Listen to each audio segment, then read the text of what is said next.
DPI changes are fast and easy. Never forget what setting you're using, thanks to enhanced color representation. DPI ranges from 100 all the way to 5,000.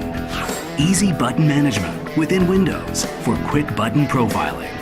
Performance enhancements are fully customizable. Macro assignment has never been easier. Any game, any button. Match your game, mood, or style for each profile. LgN PC Gaming Reborn.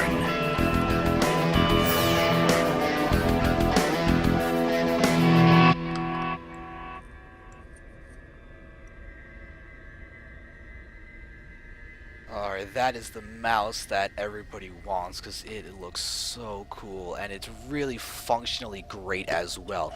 That's the big thing that is awesome. So guys, definitely go like the Facebook pages for that. It will be absolutely amazing.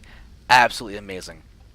So everybody, we will be getting into AuRora versus SlayerS.Eve next, so please get ready for that. It will be quite awesome. Go vote for who you think is going to win at xanderfever.tv/vote. It will be amazing. Absolutely amazing. Yeah, and the winner will go to face off Aphrodite, who just beat Miss Spite, who's now going to be in the losers bracket, but watch out for her. She's really solid. I wouldn't be surprised if she actually makes it out of the losers bracket.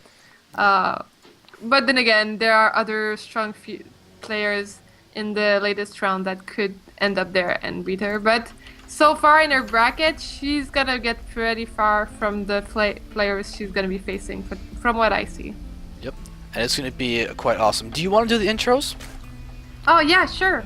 So, we have at the upper left side the orange Zerg player LgN AuRora.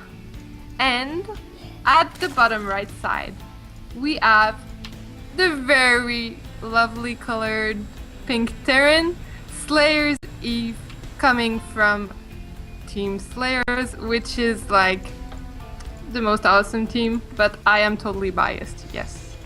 I think the entire esports world is biased, so I think they'll forgive you. I mean, come on, it's Boxer's team. There's nothing. Exactly. There's nothing you can do but show love and appreciation for the entire gaming house of Slayers. Yeah, that's what I was thinking. Yep. I was like, but this is Slayers. Yeah.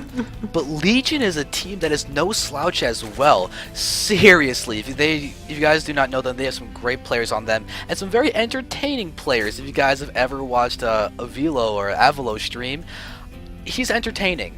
He's also very skilled, but he's also very entertaining. So that's always a nice thing to keep in mind.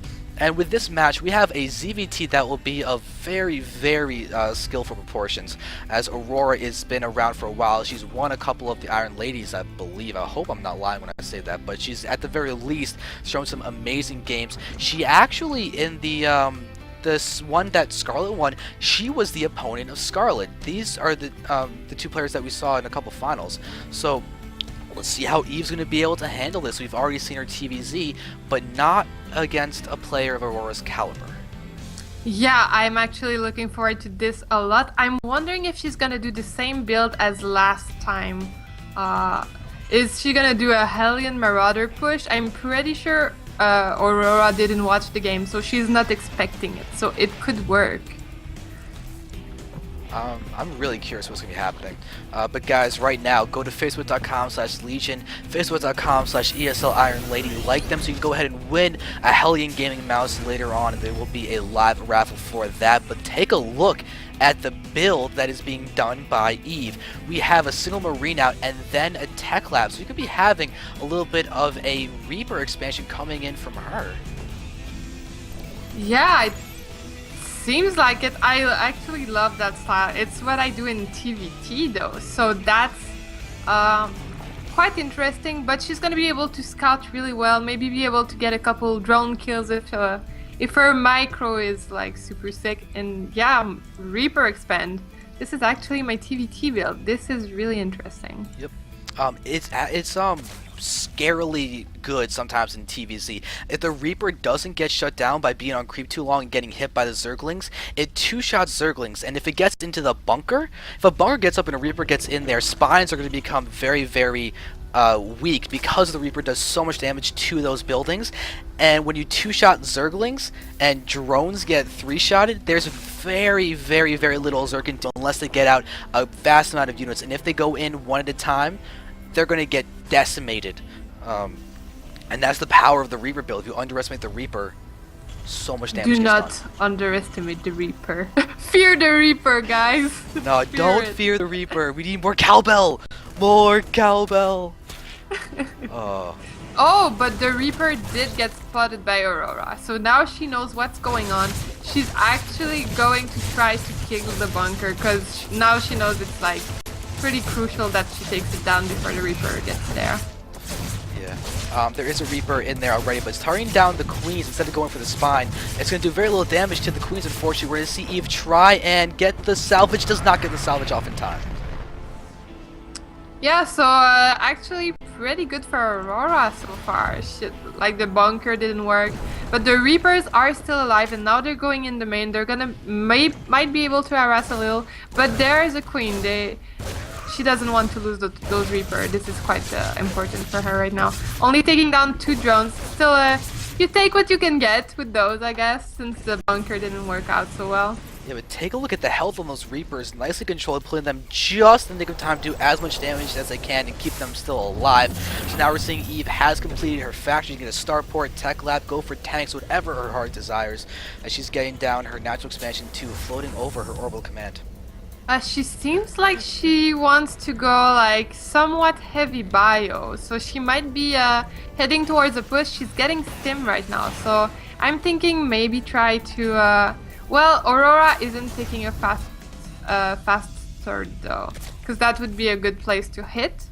But I'm not sure if she's gonna be able to get aggressive against Aurora if she doesn't take a third. Also very good positioning by Aurora for her hatch. It's a little vulnerable, but at the same time it reduces the choke, so that's good for her. Alright, and we do see that we are watching the starport being made.